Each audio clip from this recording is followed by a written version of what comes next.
Assalamualaikum warahmatullahi wabarakatuh. Kembali lagi bersama saya Ayu Eka Setia. Kali ini kita akan membahas materi lanjutan dari video sebelumnya, yakni materi tentang biooptik. Yang pertama yakni pengertian biooptik. Biooptik tersusun dari kata bio dan optik. Bio artinya makhluk hidup atau zat hidup dari bagian tertentu makhluk hidup, sedangkan optik dikenal sebagai bagian ilmu fisika yang berkaitan dengan cahaya atau berkas sinar. Sejarah biooptik. Pada mulanya orang beranggapan bahwa benda di sekitar dapat dilihat oleh mata. Anggapan ini didukung oleh Plato dan Euclides. Nah, pendapat tersebut akhirnya ditentang atau dikekang oleh Aristoteles karena pada kenyataannya kita tidak bisa melihat dalam kegelapan. Nah, selanjutnya pada abad pertengahan, Al-Hazan dari Mesir berpendapat bahwa benda dapat kita lihat karena benda tersebut memancarkan atau memantulkan cahaya. Kemudian cahaya tersebut masuk ke dalam mata. Adalah pembahasan mengenai struktur dan fungsi organ mata pada manusia. Mata adalah organ penglihatan yang mendeteksi cahaya.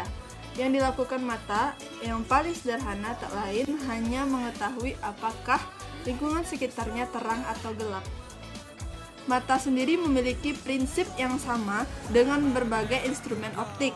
Sistem optik mata merupakan komponen mata yang secara berkaitan membentuk bayangan tepat di retina sehingga manusia dapat melihat bayangan dengan jelas. Adalah struktur dari mata. Yang pertama itu ada yang namanya retina. Retina merupakan reseptor pada mata yang terletak pada bagian belakang koroid. Bagian ini merupakan bagian terdalam dari mata. Lapisan ini lunak namun tipis, hampir menyerupai lapisan pada kulit bawang. Retina berfungsi untuk menerima cahaya. Selanjutnya ada fovea centralis, daerah cekung yang berukuran 0,25 mm. Di tengah-tengahnya terdapat makula lutea atau bintik kuning. Nah, fungsinya yaitu untuk memberikan ketajaman penglihatan yang tinggi. Yakni kornea. Kornea merupakan lapisan mata paling depan yang berfungsi untuk memfokuskan benda dengan cara refraksi, tebalnya sekitar 0,5 mm. Ada pupil. Pupil ini terdapat di tengah-tengah iris. Fungsinya untuk mengatur cahaya yang masuk. Apabila cahaya terang, pupil menguncup, dan apabila cahaya gelap, pupil melebar. Selanjutnya ada yang namanya lensa. Lensa menerima cahaya dari pupil dan meneruskannya kepada retina. Fungsi lensa mata adalah untuk mengatur fokus cahaya, sehingga cahaya jatuh tepat di bintik kuning retina. Selanjutnya ada yang namanya sklera. Sklera ini merupakan bagian dinding mata yang berwarna putih. Tebalnya rata-rata 1 mm, tetapi pada irensi otot menebal menjadi 3 mm. Sklera ini berfungsi untuk melindungi bola mata dari kerusakan mekanis yang menjadi tempat melekatnya bola mata. Ada yang namanya iris. Iris ini berfungsi sebagai diafragma. Iris ini terlihat sebagai bagian yang berwarna pada mata. Selanjutnya adalah tentang peran cahaya pada proses melihat. Peran cahaya pada proses melihat ini adalah cahaya memantulkan objek dan mengirim pada garis lurus menuju mata kita. Lalu cahaya ini melalui kornea menuju pupil dan diteruskan ke lensa mata. Kornea dan lensa akan membelokkan atau membiaskan cahaya agar difokuskan ke retina. Nah, fotoreseptor pada retina mengkonfirmasi cahaya menjadi gelombang elektrik. Selanjutnya adalah materi mengenai pemrosesan informasi pada penglihatan manusia. Terdapat 3 tahapan. Tahapan pertama disebut dengan atensi. Atensi adalah kegiatan memfokuskan sumber daya mental terhadap informasi tertentu. Jadi atensi adalah proses di mana seseorang memusatkan perhatiannya pada orang yang memberikannya informasi. Tahap kedua disebut dengan memori. Memori adalah tempat di mana pemrosesan informasi, atau pada tahap ini bagaimana seseorang mencocokkan informasi yang sebelumnya ada atau bahkan informasi yang baru. Tahap ketiga atau tahap terakhir disebut dengan penyimpanan informasi. Entah itu disimpan di dalam memori dalam jangka pendek atau jangka panjang. Nah, pada memori jangka pendek, seseorang hanya bisa mempertahankan informasi yang ada dalam jangka waktu 30 detik dengan catatan selama informasi tersebut tidak ada pengulangan. Selanjutnya adalah materi tentang proses kerja alat bantu melihat pada manusia. Yang pertama yakni alat bantu melihatnya loop atau kaca pembesar. Loop adalah alat optik yang hanya mempunyai satu lensa. Loop digunakan untuk melihat benda yang kecil agar tampak lebih besar. Loop sering digunakan oleh tukang servis arloji, tukang servis barang elektronik, dan sebagainya. Prinsip kerja loop sederhana dengan meletakkan benda yang akan diamati di antara titik pusat dan titik fokus lensa, sehingga menghasilkan bayangan yang maya, tegak, dan diperbesar. Selanjutnya adalah mikroskop. Prinsip kerja mikroskop yaitu lensa objektif akan membentuk bayangan benda yang bersifat nyata, terbalik, dan diperbesar. Bayangan benda oleh lensa objektif akan ditangkap sebagai benda oleh lensa okuler. Bayangan inilah yang akan tampak oleh mata. Nah, alat yang digunakan untuk mikroskop ini adalah untuk mengamati benda-benda renik supaya tampak lebih besar seperti bakteri. Selanjutnya adalah materi tentang kelainan refraksi pada mata. Kelainan refraksi adalah gangguan pada mata yang umumnya diakibatkan oleh penglihatan kabur. Kelainan refraksi yakni yang pertama tadi sudah saya sebutkan yakni miopia atau rabun jauh. Miopia adalah jenis kelainan refraksi di mana benda yang dekat terlihat jelas sementara benda yang jauh terlihat kabur. Nah, dalam kasus miopi, cahaya ini difokuskan di depan retina dan tidak tepat di retina. Yang kedua ini hipermetropi atau rabun dekat. Adalah jenis kelainan refraksi di mana benda yang jauh terlihat lebih jelas sementara benda yang dekat terlihat kabur. Yakni kelainan yang dinamakan oleh astigmatisme atau silindris.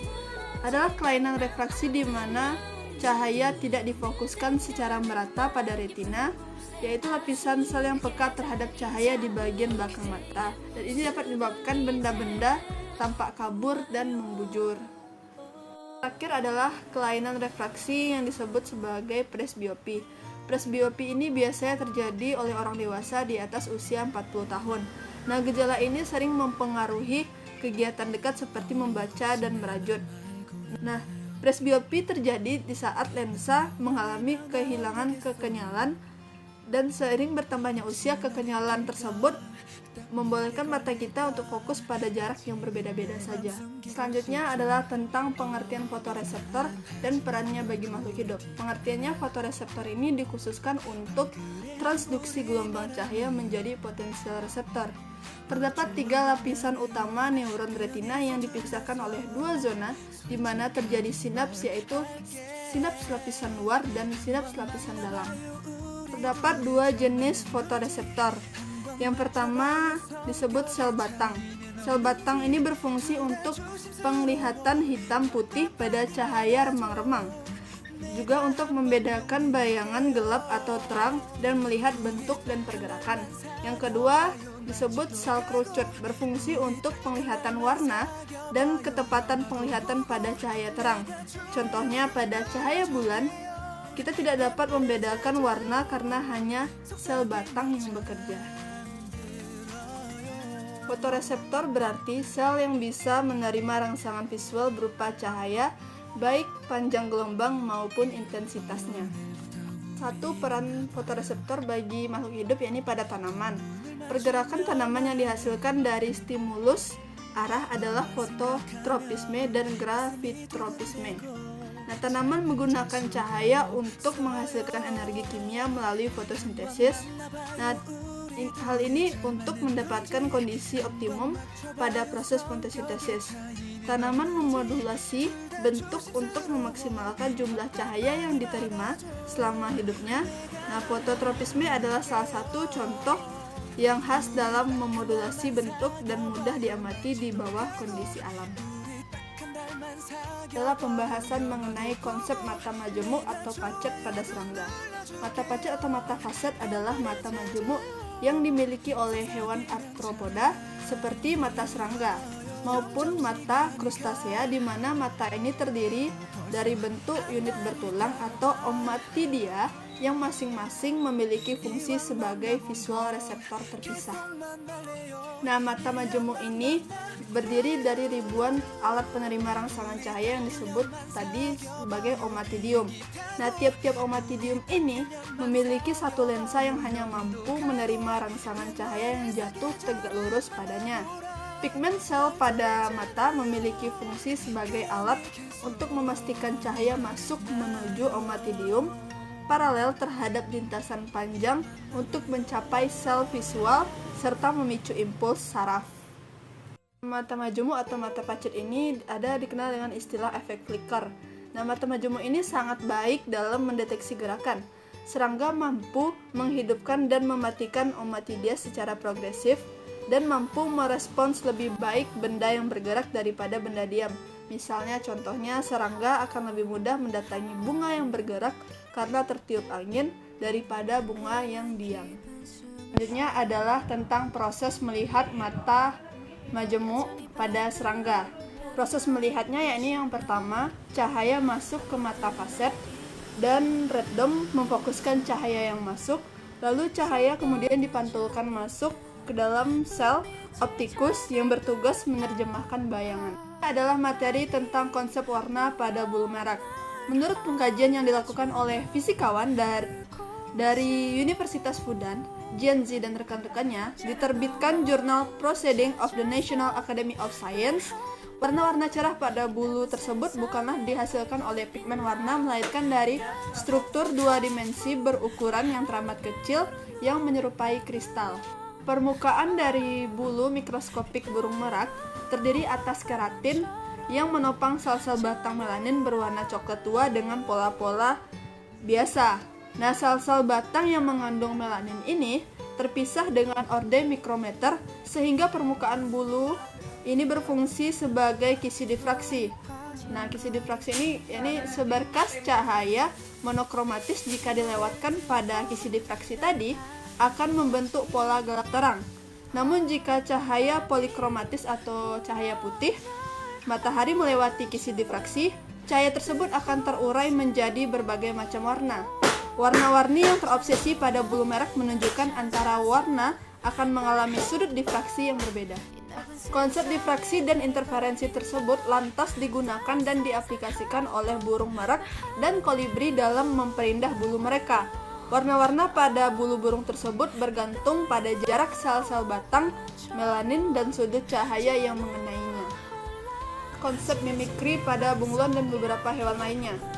Sebelumnya kita harus tahu dulu apa itu mimikri. Mimikri adalah kemampuan khusus yang dimiliki oleh hewan untuk beradaptasi atau menyesuaikan dengan lingkungannya. Kemampuan ini ditunjukkan dengan mengubah warna kulit sesuai dengan lingkungannya. Fungsi dari kemampuan ini adalah untuk melindungi hewan tersebut dari serangan musuh. Yang pertama adalah konsep mimikri pada bunglon. Bunglon mempunyai keistimewaan dapat mengubah warna pada tubuhnya, yaitu area kulit bagian terluar. Nah, dalam perubahan warna ini, mimikri disebabkan oleh zat nanokristal di permukaan kulit bunglon yang dapat memantulkan cahaya. Nah, kemudian warna dari cahaya tersebut dipantulkan ini dibentuk oleh ruang dinamis antar non-kristal tersebut. Ini adalah mimikri pada hewan kumbang kura-kura emas atau yang sering disebut juga dengan golden tortoise beetle. Nah, golden tortoise beetle ini adalah kumbang kura-kura emas yang berubah warna kulit disebabkan adanya 3 tingkat lapisan di cangkang tubuhnya yang transparan. Nah, cara kumbang kura-kura emas ini berhasil mengubah warna tubuhnya tergantung pada cahaya yang mereka dapatkan. Selanjutnya adalah katak pohon. Katak pohon atau katak hujan mini berjari kuku yang memiliki nama ilmiah Pistimantis mutabilis dapat mengubah warna dan tekstur kulitnya dalam hitungan menit. Nah, ini jauh lebih maju daripada bunglon yang hanya bisa mengubah warna kulitnya saja, tetapi katak ini bisa mengubah tekstur kulitnya.